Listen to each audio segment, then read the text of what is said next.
Hello, welcome to today's session, all about email marketing, about building email lists and getting engagement through email marketing. It can be a really, really useful tool for any kind of organization. So a quick recap on what the Lunchinars are. Free bite-sized learning available to any and everybody. It's all about upskilling people. They are completely free to attend, typically 30, 40 minutes of information. Then we have a QA session at the end. Feel free to ask any questions. Feel free to raise your hand during the session. But likewise, if you want to keep a note of any questions, then we can do them at the end. We've got some takeaways that we've been offering people. Part of today's takeaway is actually in the presentation, but I'll do it as a separate sheet that Roger will share with everyone afterwards and will include on the website. And you can rewatch them at any time. So an introduction to me for those of you who don't know me. Hello, my name is Dan.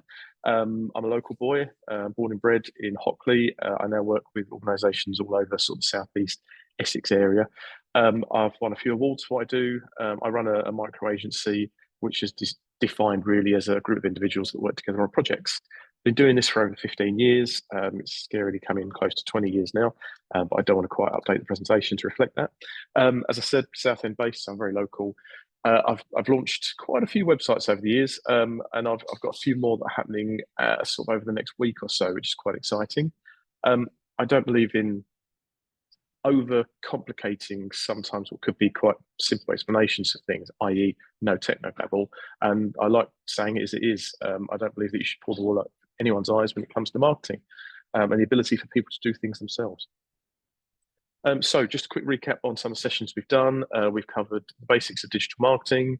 We've covered things about your website and how you can effectively get your business or organization online. Where's my mouse gone? We spoke about interaction using social media, and then we spoke about getting found on things like Google, using search engine optimization, and also how you can use Google Ads as a free way of advertising to people. The Lunchinars are, as Roger said at the beginning, all being recorded. You can go back and watch any of the previous Lunchinars. Likewise, you can go back and watch today's, and you can go back and watch next 2 weeks' time when it happens. You just go to the Lunchinars website. You scroll right the way down to the bottom to the collection, make a cup of tea, make a cup of coffee, sit back and watch. So what is email marketing? It's a strategy that's used by marketers all around the world to send messages to a group of people via email. It's one of many tools in the whole arsenal of a marketing toolbox. It's used very effectively at times. It can be used negatively at times when you refer to things like spam, but we'll cover that in a bit. It's actually a really, really affordable way of getting your message out there. So you'll have your more organic ways, social media, things like that. Actually, collecting an email list is free to do, and to send emails out to those people is pound for pound one of the cheapest ways of communicating with a large audience of people. Depending on the platform you use, some of them are free for a certain amount of users. Others are, we're talking less than half a pence per email. Which means you can send a lot of emails out very cost effectively. Some interesting facts. Now, this one actually really surprised me. The first email was sent 53 years ago in 1978. Sorry, that was the first spam email. There's another fact about emails.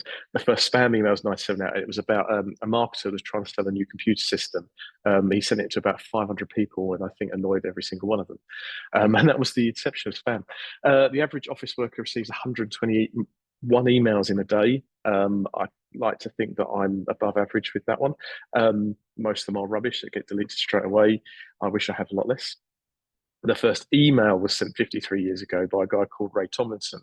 It was a test email, and it was literally just he ran his finger across the top line of the keyboard, and that was the context of the first email. Right, email jargon buster. We've done one of these in most of the sessions. I think there's a lot of buzzwords around marketing terms that people they hear, but they don't necessarily understand. So we've kind of gone through some of the basic ones. A/B testing. It's used in lots of different types of marketing. It really works well in email marketing. It's basically creating the same campaign twice, but making small little tweaks and testing to see which one is more effective to the target audience. Now, in email marketing, it could literally be a case of copying and pasting and changing the subject line. You could change what the image is at the start, but that's the way you'd start to A/B test. To get a really effective A/B test, you need to send the emails at the same time. However, most people would end up sending, say, one this Tuesday, one next Tuesday, to kind of really gauge the feedback. But you have to take into consideration other factors, i.e. this week was a bank holiday, and other potential factors within that. Above the fold, below the fold is a design term predominantly used for websites, and it talks about the content of something being above the point where someone has to scroll. So above the fold is anything above, below the fold, anything below. And what you want to try and do is get your key message above the fold, so you don't have to rely on people to scroll past that fold line. At the point they have to scroll, you get an instant drop off. There's some heat mapping tools that we use in websites that sort of indicate the scroll patterns of people. And it's actually quite interesting, the amount of people that will just look at the top section and then click on a menu item. They don't necessarily look at the rest of it. And you kind of need to apply that same design principle to emails. Bounce rate, very simply, the amount of emails that are bounced. So if you were to send an email campaign to 100 people, 3 of those emails bounced, and there's various reasons they could bounce, your bounce rate would be 3%. You want to try and keep your bounce rate as minimal for 2 reasons. One, it doesn't look very good. No one likes to report on those sort of things.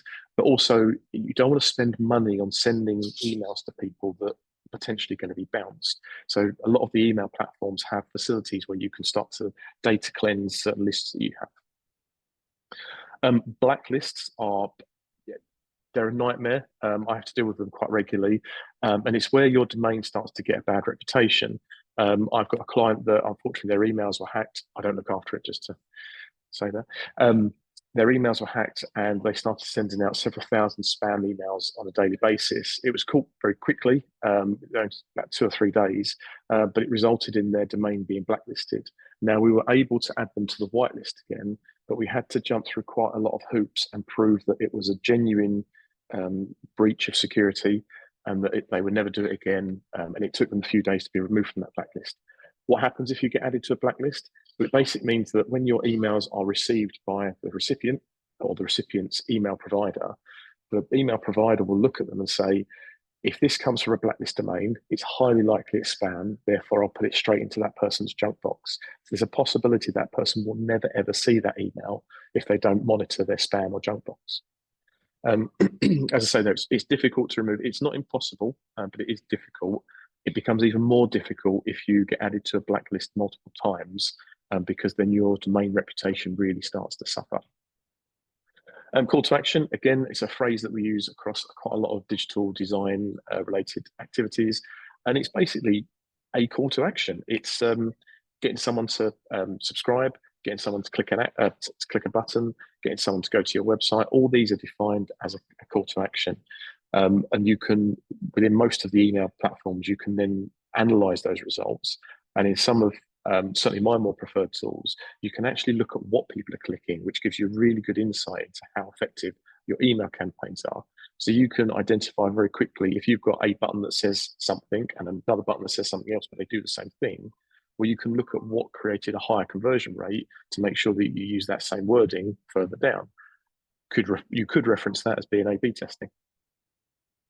A click-through rate is how many people click your email. So you get an open rate, which is what I should have done first, which is the next slide, which talks about how many people open your email, and a click-through rate is how many people click a link on a call to action to go to take a further action. So in the example there, you send 100 emails, you get 10 people click a link, your conversion rate will be 10%. Open rate, should have come first, is the number of people that open your emails. I won't bore you with that one. I think it probably makes most sense to you. Conversion rates. Now, this is taking your call to actions, but actually measuring them into a conversion rate. So it could be as simple as someone just clicking a link. You mark that as a conversion. It could be that someone has to complete something with a form, i.e. you've asked for help and they've registered as a volunteer. That in itself would become a conversion. So you'd have your open rate, your click-through rate, and then you've got your conversion rate or your main metrics for scoring emails. Double opt-in and single opt-in, they can be really infuriating, but they actually help you in the long run by helping manage your GDPR commitments. So a double opt-in, basically when you put your email address into a website, you then get an email to say, are you sure you want to subscribe to this newsletter? It's a really long-winded way of doing it. There is an inevitable drop off where people start to think, well, actually, are they going to start annoying me? I won't do that. There is no requirement to do it, but by achieving a double opt-in, that puts a huge tick box against that name, that person's details within your list to prove that beyond no doubt they have actively asked to be part of it. Single opt-in is basically someone puts their email address into the online form and they are part of the list. They might get a confirmation message appear on screen. You might follow it up with a welcome email a few days later through a nurture campaign, but there is no need for them to take another action to join your list. A drip email marketing campaign. It's a type of campaign we use for various purposes. I think the most common use for a drip email campaign is when you started to sign up to a service, whether it be insurance, whether it be a new broadband supplier, you've put your core details into that platform, and then you've not committed, so you've closed the window. And what happens is a day later, you might get an email to say, hey, did you mean to leave this purchase in your basket? And then a few days after that, it might be, hey, here's a 5% off coupon. Would you like to continue purchase? So for certain industries and for certain business types, it can work really, really well. But you can also start to put content together. So if you want to educate someone all about a particular subject matter, you could put together a drip email campaign that sends them one email a week. And if that content is evergreen, you can then keep that going for as long as possible. Obviously with the option to unsubscribe at any time. I spoke earlier on about bounces and how you can measure that kind of thing. So you get two different types of bounces, a soft bounce and a hard bounce. A soft bounce could just be that there's an intermittent problem with that person's emails, whether it be that there's a DNS issue, it could be that their emails are just full up, they haven't got any more space. That's classed as a soft bounce. Most email platforms will send 3 emails, we'll get them wording right for this. They'll send an email 3 times, and if it's a soft bounce on each time, it will then remove them, i.e. add them as a hard bounce. If they send a soft bounce and then they send another email which is successful, that person will continue within the list. Hard bounce is very much a rejected, never come back here. At that point, most email systems will discount that person, will automatically unsubscribe them because it's deemed that that person just no longer exists, whether it be that the domain's no longer available, the email account is no longer available. A hard bounce is a very much big red cross that says, never send me an email again. Spam, one of the most popular things in the world right now that everyone hates. They're just unwanted emails.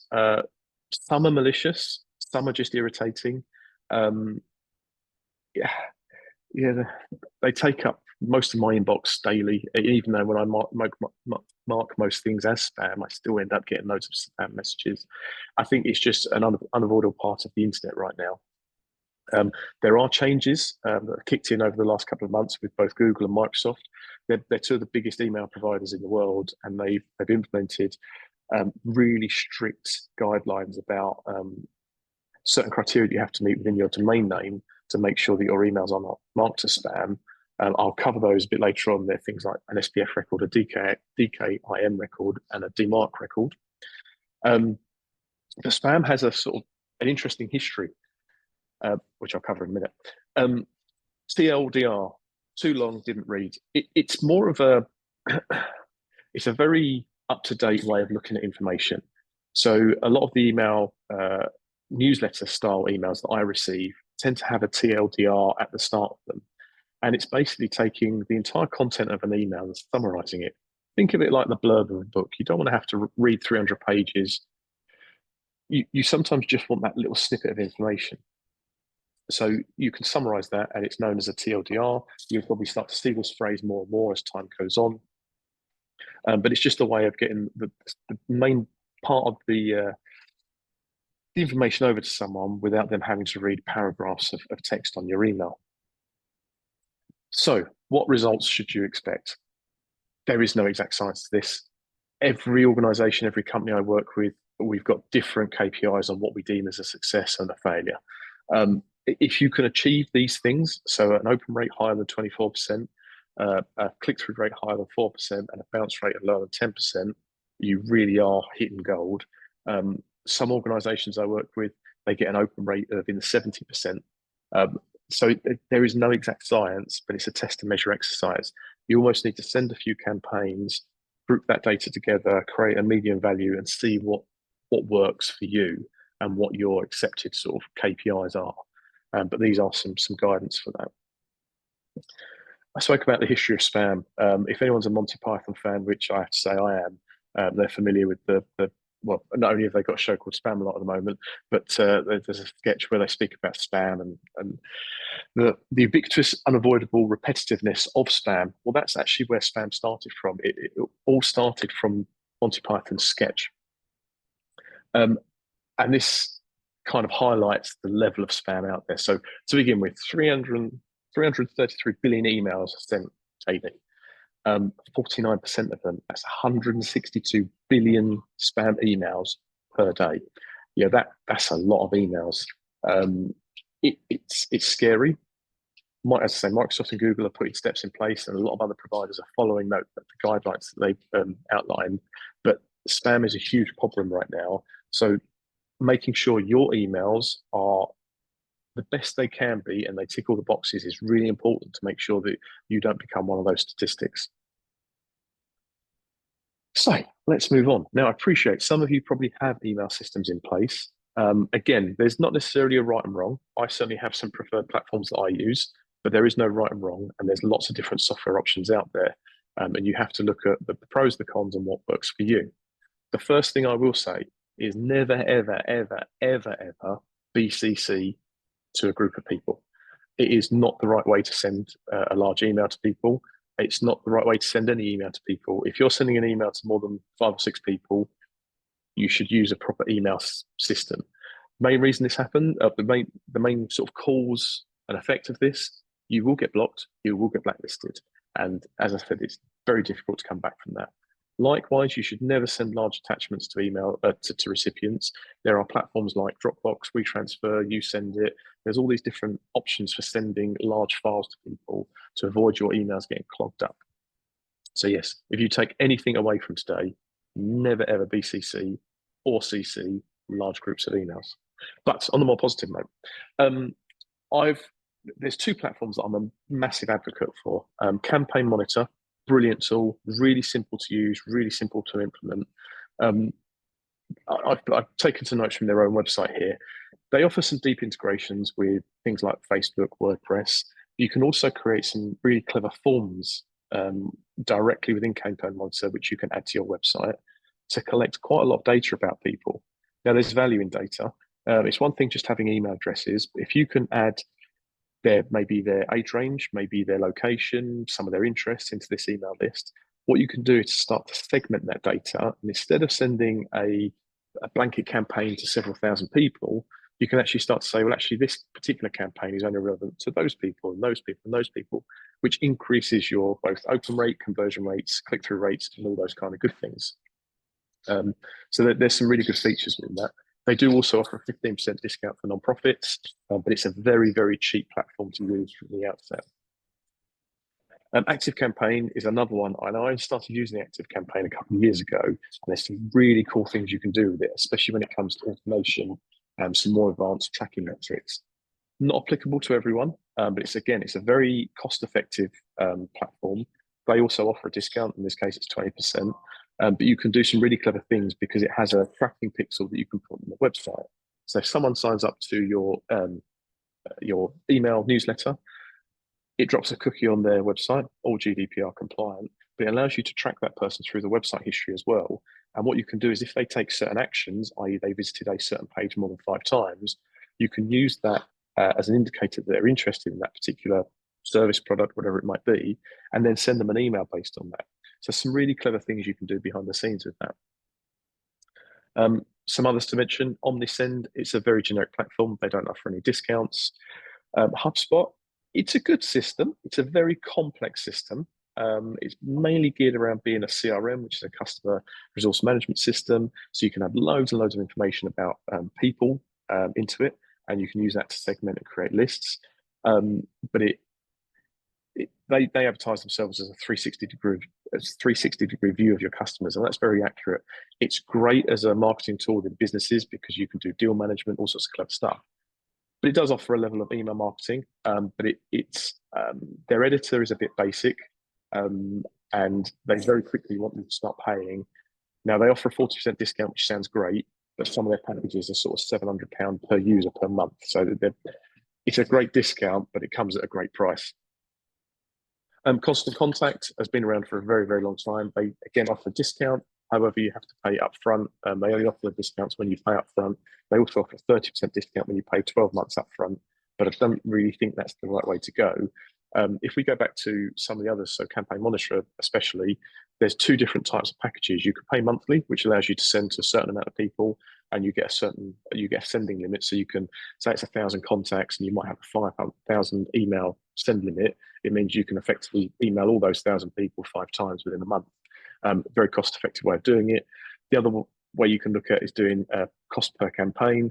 For the likes of Campaign Monitor, if memory serves me right, it's £3 for the first email plus 0.5 pence per email thereafter. So if you were sending an email to 100 people, you're probably only sending £7 or £8. It's a very cheap way of doing it. Constant Contact also have some automation built in, but their sort of basic email platform is pretty good. Sendinblue, which rebranded last year to be called Brevo, however you want to pronounce it. They offer a 15% discount on some of their more premium products, but you also get to send 300 emails a day for free. So that's an option to look at. And that's the top of the picks.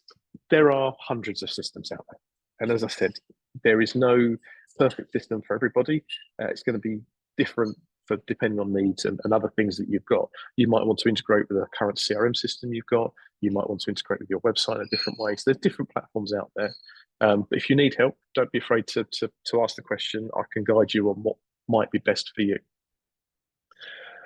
Some more interesting facts about emails. Personalized emails, and when we spoke earlier about collecting data from people, again, if you can collect their first name and their surname, it means you can start to really target people and say, "Hi, Dan, have you heard about this new product? Hi, Dan, have you heard about this?" So you can increase your conversion rate by potentially up to 200% just by adding a little bit of personalization. Likewise, by adding personalization into the subject line, you can increase your conversion or your open rate by 26%. So that would, you obviously get your subject line at the start of any email. By adding a little bit of personalization into that can really help. Likewise, emojis, relatively new, but a lot of companies are now using emojis more. Excuse someone just dropping a bin. You can use emojis within subject lines and the content of your email to increase open rates and conversion rates. Now, this is very interesting because when we talk about design, you have responsive design. So you have desktop, you have mobile. In fact, all of the email systems I've spoke about will help you with responsive design, but you need to make sure you test properly, because if you design an email to work on a desktop and someone opens it on a mobile, 50% of those people are likely to delete it. So you really need to make sure that it works across multiple platforms really, really well. I found this one online. 80% of small and mid-sized businesses say that email marketing is the most important tool for them for customer retention. So that is typically when someone's bought something, signed up to something, you use that to market out to them. Now, it works for customer retention, but it also for future sales purposes as well. Because once you have that data, unless they've explicitly asked you to be removed by unsubscribing or asking you, you can continue to market to that person time and time again into the future. There's a lot of value in that data. And then in the world of B2C, this is a very Americanized phrase. B2C stands for business to commercial, i.e. High street shopping. For every £1 spent on email marketing, they saw a return on average of $44. So it's a very, very good return, but maybe not so much applicable for non-profit. So getting people to sign up to your email newsletter, it can be tricky, but it actually can be really easy. There's some simple things you can do yourself, and you can encourage friends and family to do that helps to grow your email list organically. Simplest form, adding a widget to your website. Now, for most people, that could be just a button at the bottom or a box at the bottom that says, "Want to find out more about what we do? Keep up to date with us. Enter your email here. Click subscribe." You can have a double opt-in, which will then send them an email to confirm. You can use a single opt-in, which will just show them a thank you message to say thanks for signing up. But it's the quickest and simplest way of getting people to subscribe to your newsletter. Some of the tools have these built in that you can integrate. Some of them have WordPress plugins that you can use to very quickly integrate into your website. So it's a very quick and easy method. You can use social media. You can use local groups, help share your message, ask friends and family to repost stuff, keep sharing, to encourage people to sign up to your email newsletter. You start to find that as you grow past probably a couple of hundred people, it starts to grow very rapidly. LinkedIn's a great platform that you can ask people to share and sign up as well. You can also create ads. So one of the things that we spoke about in one of the other sessions was using meta ads to send messages out to a large group of people. Well, actually, you can use those ads, and the purpose of the advert could be to grow your subscriber list. But please, please never click boost a post. It's an utter waste of money. Spend the time, create the ad, and do it effectively. But very important things to remember. Make sure that you are GDPR compliant. I'm not going to lecture you on GDPR. Everyone's bored of hearing it over the last couple of years. But please, please make sure you are GDPR compliant, because it can cause you issues in the long run. And really, all you need to do that, ensure people have asked to be on your list. Don't just add them for the sake of adding them. Please make sure you ask them. On that note, if you have a contact form on your website and you have a checkbox about asking people if they'd like to receive marketing information and notifications or updates, or however you decide to word it, it is not acceptable to pre-check that box. It has to be unchecked, and someone has to decide yes or no if they want it. You can't have it as yes, and then they have to opt out. That's deemed as not acceptable. Right, moving on. What can you send emails to people about? Well, actually, if you've got this large collection of people that you want to share information, what can you send them without being boring? Well, there's lots of different things. You can send anything, but make it interesting. Make it something that they actually want to engage with. You could pick up on some blog updates and news updates from your website. Please make sure they're summarized. You could even use a TLDR. Talk to them about upcoming events. Talk to them about the year ahead, what your plans are, what your growth plans are. Ask them for help. Ask them for support. Ask them for donations. There's no limit to what you can ask them. But as I say, make sure it's engaging. When it comes to emails, don't have a long list of things that people have to read. You know, if you decide that actually you've got a lot to say, maybe split that out into 2 or 3 emails, because no one will ever read a really long email. You can also use industry-related updates using Google Alerts. Now, Google don't talk about this much, but if you go to google.co.uk/alerts, you can sign up for alerts on anything. So in this example, I put Southend-on-Sea, and it uses a news aggregator to collect loads of information from various different websites, and you can create an alert. Now, you can get notifications on that, and you can define when you want those notifications. So it could be that 7 o'clock every Monday morning, you get a whole load of Google alerts come into your email inbox, and it will be about news things that have happened within the last week. But you can use those to regurgitate them to create some content, not only on your website, but you can repurpose that content to use within your social media and email campaigns. When we speak about forming a good email, I've mentioned things like subject lines. Pre-header is always forgotten about. So here's an example of an iPhone and how an email looks. You've got the sender's name, which would typically be your organization name. Again, it's worth doing some testing with this. Sometimes emails that come from people get better open rates than emails that come from organizations. So it could be that when I send emails out, I sometimes send them as Ionic Digital. I also sometimes send them as Dan Bacon, because people tend to think it's a bit more personal as opposed to a marketing email. Your subject line, you probably about 120 characters is what you want to keep a limit to. You can go over, but keeping it short and sweet, because most email providers will actually cut it after about 100, 120 characters. So keep it short and sweet. But the pre-header text isn't actually seen within the body of an email when you open it, but it's what most phones and software like Outlook will pull out of an email, and you can use that to link in with your subject line. So in this example, the subject line is about getting special treats, but the pre-header actually gives you an indication of what the content of the email is about. Well, there's a special offer this weekend only. So use pre-header text, and you edit that within, when you're building your email, you normally get a box that comes up on the left-hand side, which allows you to put the pre-header text in. Best time to send emails? Well, again, test and measure. Every organisation is different.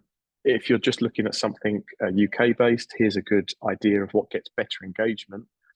But I would take this very much with a pinch of salt. This covers multiple different categories of business. You need to find out what works best for you. I personally would never send an email on a Monday or a Friday. Monday, people are normally deleting all the spam emails they've had over the weekend. By Friday, people just want to clock off early and not really that interested. I tend to find that Wednesdays, Thursdays are a good time. I agree with what they say about 9 till 12. I always aim for sort of 10, 11 o'clock because it gives people the opportunity to come into work, have a cup of coffee, chill out for a little bit, delete all the spam emails from the day before, and then boom, fresh email just from you. I spoke earlier on about DKIM, and SPF records, and there's also another record called a DMARC record. Now, as I said, Microsoft and Google changed the rules about emails, and I certainly noticed an influx of inquiries a couple of months ago where people were saying my emails are getting bounced back, especially when I send them to people with Google addresses or Microsoft addresses. And it's happened a lot. And there's some very simple things you can do to overcome this.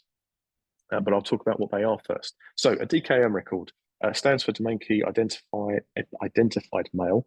It's an authentication mission. Oh, get the words out. So it's a lot of big acronyms. It's an email authentication method. It uses something called a digital signature to prove to someone that if the signature within the email and the signature of the domain match, then it's an authorized email and therefore it's not spam. An SPF record stands for Sender Policy Framework. This is the most common issue that people get on their domains. But it basically says who can send emails on my behalf.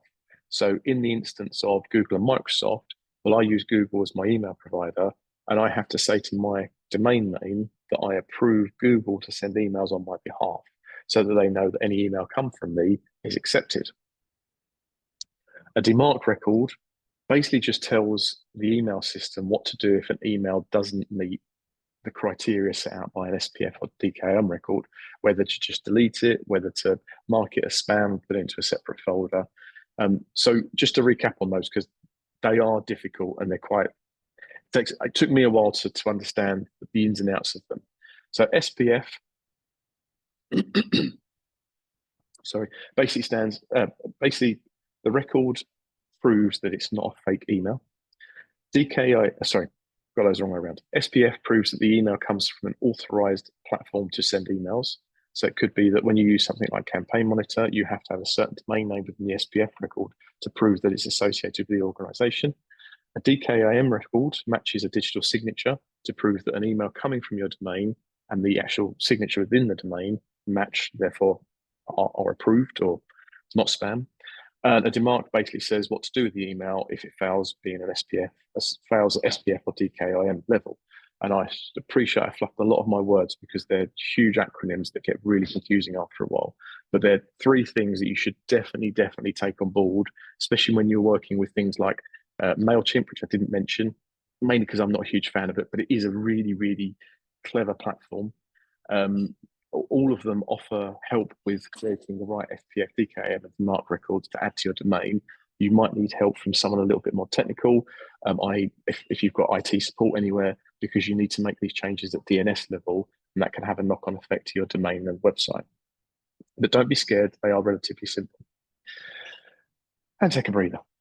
Right, reporting. One of the nice things about email compared to some other metrics or other methods of advertising is actually you can report really cleverly on stuff and really detailed analytical reports. So here's an example of an email that actually got sent out yesterday. This is one of the companies I work with. They're a recruitment specialist. We created a really targeted segment of people that we wanted a very specific email to go out to. So you can see, I don't know if you can see my mouse, but down the bottom left-hand corner, you've got a delivery summary. This tells us that we sent out best part of 11,000 emails. 98% of them were delivered, which means we had an instant bounce rate of nearly 2%, which was about 202 emails. Well, actually, out of 11,000 people, a bounce rate of 2%, I'll take that all day long. Bottom right-hand corner, you've got some reactions. Annoyingly, 79 people instantly unsubscribed from it. It's to be expected. It happens, especially in the type of industry they're in. It's a database that they've collated over several years, all GDPR compliant. But if someone was placed in a job last year, they're probably not interested anymore. Really annoyingly, 4 people marked it as spam. But again, that's 0.04% of the people. It's a very, very low rate. It's acceptable, but very frustrating. If we look at the line above that, which is about engagement, we can have a look there at how many people have opened it, how many people have clicked. So our open rate is massively above the industry standard. It's a really, really good open rate. Our click-through rate is about on par with industry standard. And interesting, if I looked at the campaign now, because you can look at these reports time and time again, and it refreshes the latest data, we might find that our click-through rate has improved. Now, I know that this campaign worked well because I was sitting in their office yesterday, and I know that the particular recruiter that we sent this email out on behalf of, she got a little bit annoyed because her phone wouldn't stop ringing with people asking about the jobs. Now, it's a great problem to have, and that's what I was trying to say to her. We're really helping you here. We've done a great thing, but it sort of resulted in quite a lot of work for her. And you can also, the top line there is a very simplified graph of the open rate versus click-through rate over a set period of time. So you can see that we had this instant spike when the email first went out, and then it gradually trails off. Now, interestingly, if you send an email out on a Friday night, you kind of see a difference in this. You see that it's kind of level, then it tends to peak Saturday morning and then go down. So you see different patterns within email campaigns. But reporting is really good, especially when you've got maybe a group of people that you report back to and say, actually, we've been sending these email campaigns out. They're working, and we can prove they're working. And within certain tools, this being one of them, this is a report from Campaign Monitor. You can also indicate what links people have clicked on. So if you wanted to follow up with people individually, you can be very careful about how you word it, because you don't want to think that you're tracking them everything they do. But you could maybe send an email out to someone saying, hey, did you see our email about this the other day? It might be something of interest to you. It might just be enough to trigger that person to take the next step. Right, next slide. I've spoken a bit about GDPR. It's a bit of a minefield when it comes to email marketing. In fact, it's a bit of a minefield when it comes to anything. A few years ago, it was the 4 letters that everyone had enough of hearing, but it's quite important, especially with email marketing, because it can link into things like being blacklisted and so on and so forth. So you've got to be very careful. But there's some very simple things you can do to make sure that your email lists are GDPR compliant. What is GDPR? I don't know why there's a picture of I do know why there's a picture of a business card. I did that earlier, but I've annoyingly covered something up. GDPR is a set of guidelines to protect people and their data. It avoids unnecessary data collection, wrongful use of personal data, data breaches. So you have to tell people what you're going to use their data for, and biased algorithms. So algorithms are pretty much based off cookies, which is what it says there underneath the business card. And a cookie is dropped on a computer once someone visits a website or takes an action on a website. Cookies aren't necessarily that bad, and they very rarely contain any personal data. They're very, very generalized data about users' habits. But you have to make sure that cookies are GDPR compliant, which is why nowadays you have to have not only a privacy policy on your website, but normally some sort of cookie statement to tell people what data you are storing. Things like Google Analytics, you don't have to worry too much, but more in-depth tracking tools, you have to be very, very careful. There was method to the madness of me putting a business card picture on here, and it was a question that I got asked at a networking event a couple of years ago when GDPR was a really hot topic. When you give someone your business card, do you instantly imply that you're happy for that person to contact you, therefore they can maintain to be GDPR compliant? And someone joked with me at the time, oh, maybe you should start adding a tick box onto the back of your business card to make sure you're GDPR compliant. Well, actually, it's taking it to the nth degree, but it kind of makes sense. We should have something there. When it comes to collecting email lists, is it okay to say that anyone that's contacted you via your general inbox that you should add them to your email newsletter? You'd like to think so, because they've shown valid interest in your business and your organization, but it's a big no-no. So please don't do that. What's considered personal data? Name, location, IP address, and anything sensitive about them personally. I'd avoid collecting most of that data. Person's name, as long as you've got valid reason for storing it, i.e. personalized emails, very good thing to have. Location data can be very useful depending on how your organization's set up.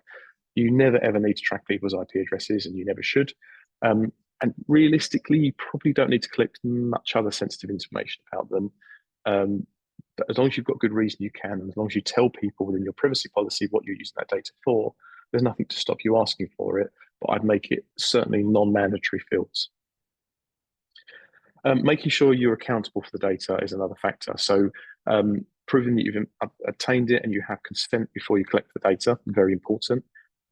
What the purpose of the data is, explaining how the data is being used, what your retention policy is. Now, for most people, that I retain it for as long as it's relevant, but if you want to opt out at any time, you can.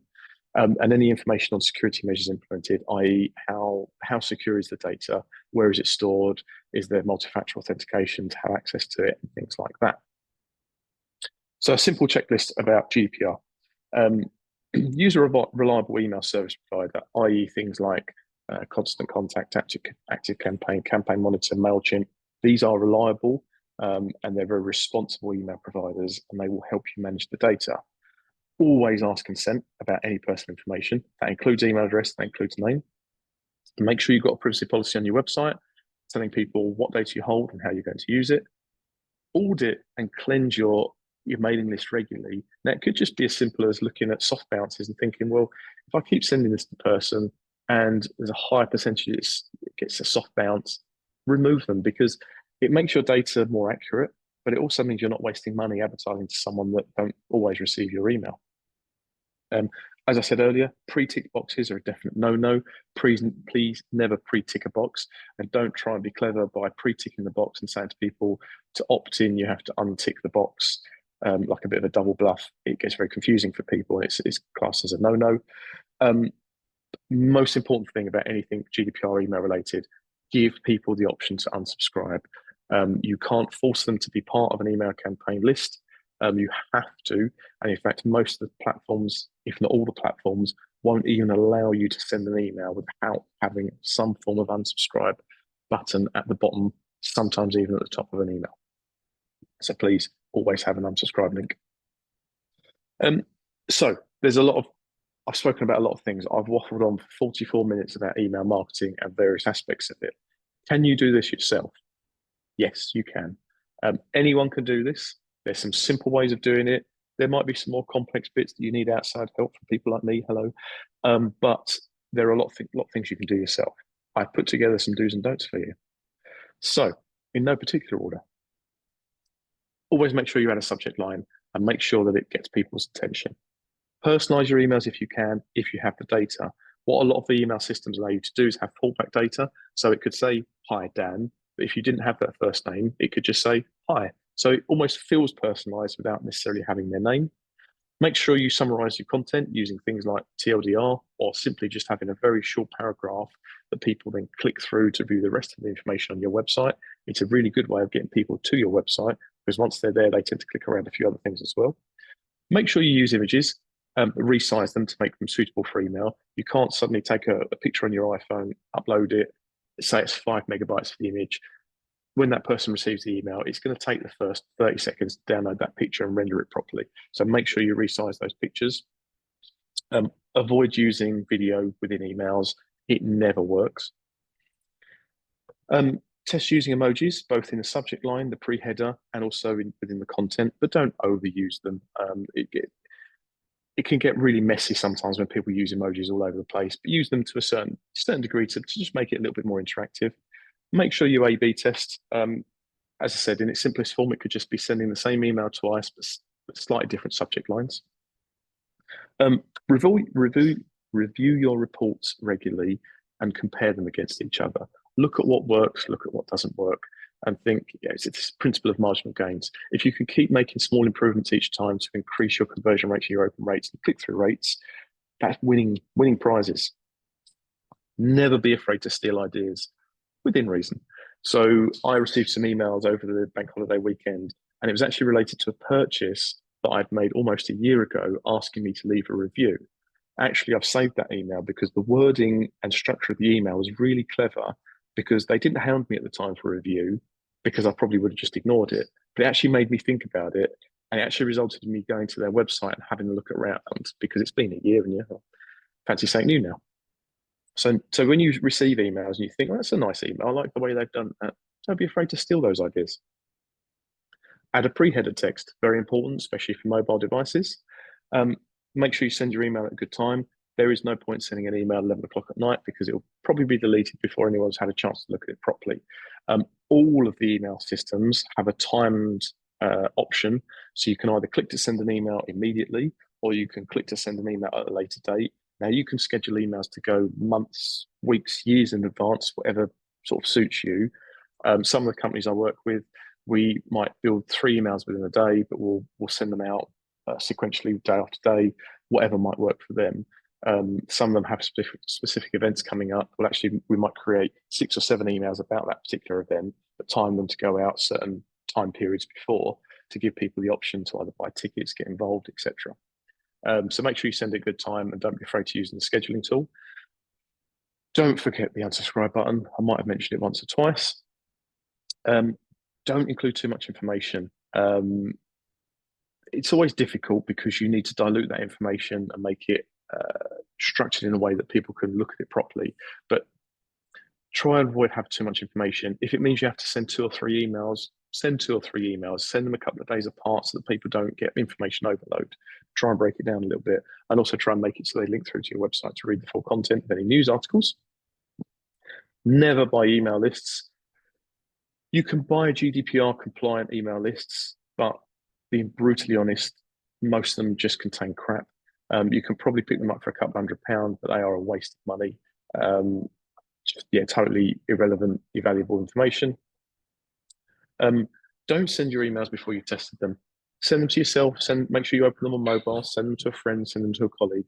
Get some feedback, because just because it looks all right for you within Google or you within Outlook doesn't necessarily mean it will work for them if they use the AOL browser, or they might access their webmails in Firefox.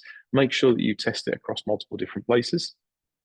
Don't just send erratic emails, i.e., what do I mean by that? Be consistent at least. Don't send just an image. You've got to add some context to it. Don't send text without an image. You've kind of got to make sure that there's a bit of formality to them so that they conform and people understand what they're going to get. Make sure you add your logo at the top. But yeah, just don't be sending random emails to people. No one appreciates it. Never, ever, ever, ever, ever, ever use BCC. That's it. Over to you, Roger, for some question and answers. I can see there's 4 comments in the chat already. I'll stop sharing for the moment. That means I can have a bit of a breather. Have a breather, Dan. Thank you very much. That's fantastic as always. You always come with some mind-boggling statistics, and those email ones. So 333 billion emails. Crazy. Okay, we're going to move to some Q&A now. I'll read the ones out that we've got in the chat, and then we can come to the room for any others that people might have. The first one is from Dell, who asks, how do you know if you're on a blacklist or not? Really good question. So there's a website called MX Toolbox, which is M for mother, X for X-ray Toolbox. You can go to it, you put your domain name in, you can do all sorts of tests within there, but you can do the blacklist checker. And it basically, if it's green, you're good. If it's red, there's a problem. There's always some that might come back as yellow. That just means that they were unavailable to test at the time. But normally, if you're going to be blacklisted, you get it back within seconds to tell you that you are blacklisted. So normally when someone phones me to say they've got a problem with their emails, the first thing I do is check to see if they've been blacklisted, because actually you could save a lot of time and energy by identifying that really quickly. So it's a quick and easy check. But yeah, MX Toolbox, fantastic little tool. Perfect. Thanks, Dan. I see a thumbs up from Dale. The next one's a very GDPR themed, Dan. You've opened a proper can of worms there. So I'm going to combine John and Frida. So John asks, how do you get around GDPR if you don't use BCC? And then Frida's is that they coordinate a small charity. Mailing list includes around 60 people. They use Outlook to send around 5 emails a month. They've used BCC in the past, but now they know not to. What would you advise? Okay, so hopefully John's question, we've already answered that by, I think, hopefully, about getting around GDPR by using BCC. Well, for start, don't use BCC. I would actually probably look at something like MailChimp as an option, because you are able to send free emails to a limited number of people, but you can start to nurture and create, curate your list of people and manage it within MailChimp.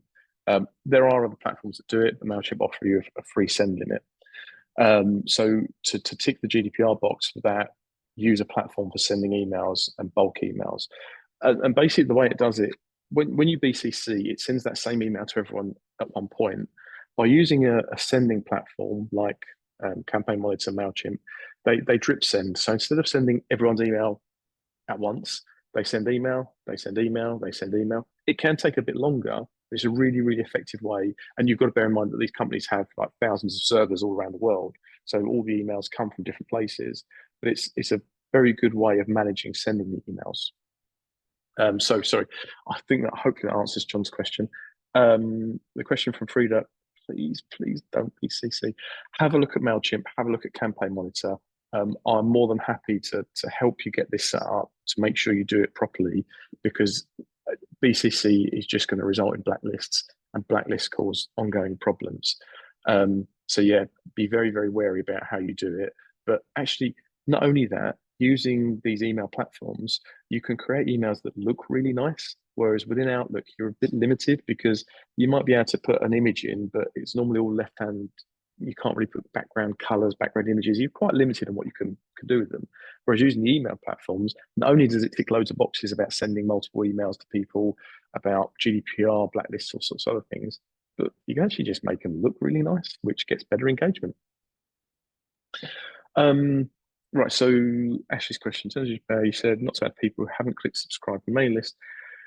Generic invoices, would you be asked to add generic inboxes without consent from someone? Sorry, I appreciate I'm skim reading this. So Ashley asked, in terms of GDPR, you said not to add people who haven't clicked to subscribe to your email list. Is this advice the same for generic inboxes? E.g., would GDPR state not to add generic inboxes without consent from someone either? Yes, you shouldn't really add someone who hasn't explicitly asked to be part of your mailing list. Whether you do or you don't, it's not like you're breaking the law, and I've got to be very careful how I word that. It's not very responsible, but you could argue that by contacting you, those people have shown an active interest. So based on that, you could say yes. I'd say no, though. So be very, very wary about how you deal with those people's data. I think that's me staying as much on the fence as I could with that answer. Has anyone else got any questions? Joe, I've got a reply for that one. It's my last slide where it's got my email address, my phone number in, so I'll come back to that one. Has anyone else got any other questions? No, that's good. Sorry for the information overload. Not at all, Dan. It's been really useful. So, anything left from you, Roger, or shall I go back to my presentation? No, over to you, Dan. Cool. So, right, where's the share button again?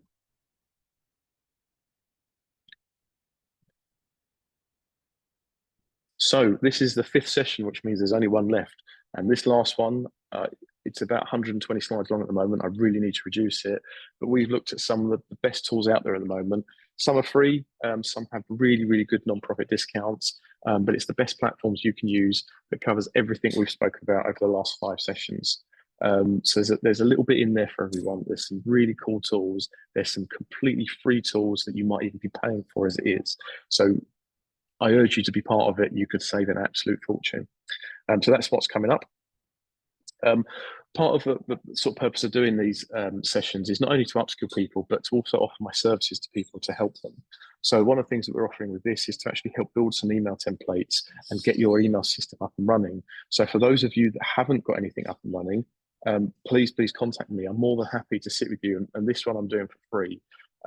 It's helping you get your email system set up, making sure you've got your SPF, DKIM, and DMARC records in place, looking at adding sign-up options onto your website, helping you design some templates, and doing a little bit of one-to-one training and guidance on how you can create those first few email campaigns and how you can analyze the metrics to keep improving them. And look, I'm always at the end of an email, and I'm always happy to have a look at something if you need help with it. So please bear that in mind. And if it's of any use to anyone, my contact details are coming up in just a second. Don't be afraid to reach out. There's also some other offerings that we've got for those of you who haven't been part of the other workshops. We've got one about content. This was about search engine optimization, how to improve the content on your website. We've got one about digital audit to really understand what your digital footprint looks like at the moment. And we use 40 different factors to sort of analyze what works, what doesn't work. But it creates a bit of an action plan to improve what you've got and just keep the whole idea of marginal gains, keep improving, keep improving. So that's an offer. And here they are, my contact details. If you have any questions that you think of after the session, please don't be afraid of picking up the phone, dropping me an email, dropping me a WhatsApp. I'll get back to you as quick as I can. It's not always as quick as I'd like to be, but I'd like to get, any questions you've got, please don't be afraid to ask. And that's it from me. And we are almost on time to finish at 1 o'clock, which means you can quickly go and get a sandwich and go back to your working day.